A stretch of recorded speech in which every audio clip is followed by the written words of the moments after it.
সম্ভাবনা আছে আর সর্বত্রই হালকা থেকে দার্জিলিং কালিম্পংয়েও ভারী বৃষ্টিপাতের সম্ভাবনা আছে। আর মালদা, নর্থ সাউথ দিনাজপুর, উত্তরবঙ্গের এই 3টি জেলাতে থান্ডারস্টর্মের সাথে বৃষ্টিপাত কোথাও কোথাও হওয়ার সম্ভাবনা। আর আমাদের দক্ষিণবঙ্গের কিছু এলাকায়, তার সঙ্গে উত্তরবঙ্গের যেসব জায়গাতে বাকি রয়েছে সেই সমস্ত জেলাতে, যেমন উত্তর দক্ষিণ দিনাজপুর আর মালদা, মৌসুমি বায়ু প্রবেশ করার সম্ভাবনা আছে। কলকাতা ও তার পার্শ্ববর্তী অঞ্চলে আগামী 24 ঘন্টায় আংশিক মেঘলা আকাশ থাকবে। আর আজ সন্ধ্যা বা রাত্রের দিকে বজ্রবিদ্যুৎ সহ বৃষ্টির সম্ভাবনা কিছুটা রয়েছে। 2-3 দিন পরে মূলত 18, 19, 20 এই সময়ে বৃষ্টিপাত প্রায় সাধারণত মেঘলা আকাশ আর প্রতিদিনই বৃষ্টিপাত হওয়ার সম্ভাবনা থাকবে।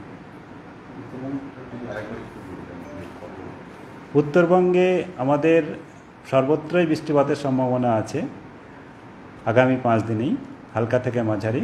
আর ভারী থেকে অতি ভারী বৃষ্টিপাতের সম্ভাবনাও থাকছে কিছু জায়গায়। আগামী 3 দিন আমাদের লাল সতর্কতা দেওয়া রয়েছে আলিপুরদুয়ার, কোচবিহার, জলপাইগুড়ি, দার্জিলিং, কালিম্পংয়ে কমলা সতর্কতা। এখানে ভারী বৃষ্টিপাত, আর আলিপুরদুয়ার, কোচবিহার, জলপাইগুড়িতে ভারী থেকে অতি ভারী বৃষ্টিপাত হওয়ার সম্ভাবনা আছে। এর প্রভাবে আমরা বলেছি যে আপনার ল্যান্ডস্লাইড, তারপরে জলস্তর বাড়তে পারে ওখানকার সমস্ত নদীতেই। তারপর কাঁচা বাড়ির ক্ষতি হতে পারে, কাঁচা রাস্তার ক্ষতি হতে পারে, এইসব আমরা যেটা ইম্প্যাক্ট বেসড ফোরকাস্ট সেটা ইস্যু করা হয়েছে, দেওয়া রয়েছে। আর এই ওয়েদারটা এখন আপনার কন্টিনিউ করবে, যেটা উত্তরবঙ্গে চলছে এটা কন্টিনিউ করবে আগামী 3 দিন পর্যন্ত তো রয়েছেই। দক্ষিণবঙ্গে তাপপ্রবাহ আমি বললাম, যেটা আপনার আজকে মূলত পশ্চিমের জেলাগুলোতে, যেমন পুরুলিয়া, বাঁকুড়া, ঝাড়গ্রাম, পশ্চিম বর্ধমান, পশ্চিম মেদিনীপুর, এই 5টা জেলাতেই কেবল বৃষ্টিপাতের আমাদের তাপপ্রবাহ সম্ভাবনা থাকছে। যেটা তাপপ্রবাহের সম্ভাবনা থাকছে আজকে, কাল থেকে সামান্য কম হওয়ার সম্ভাবনা হচ্ছে। কালকে তাপমাত্রা কিছুটা বেশি থাকবে, তাপপ্রবাহ না হলেও হট অ্যান্ড হিউমিড সেটা হওয়ার সম্ভাবনা আছে। তারপরে আরও কমতে থাকবে 3 দিনের পরে।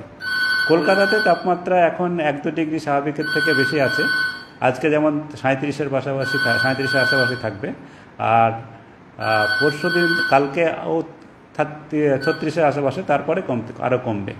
আর বৃষ্টিপাতের সম্ভাবনা আজকে বললাম একটু আছে আপনার সন্ধ্যা বা রাত্রের দিকে বজ্রবিদ্যুৎ সহ বৃষ্টিপাতে কলকাতাতেও সম্ভাবনা আছে। বাকি জেলাতে যেমন কিছু জায়গায় সম্ভাবনা আছে, তেমনি কলকাতাতেও সম্ভাবনা আছে।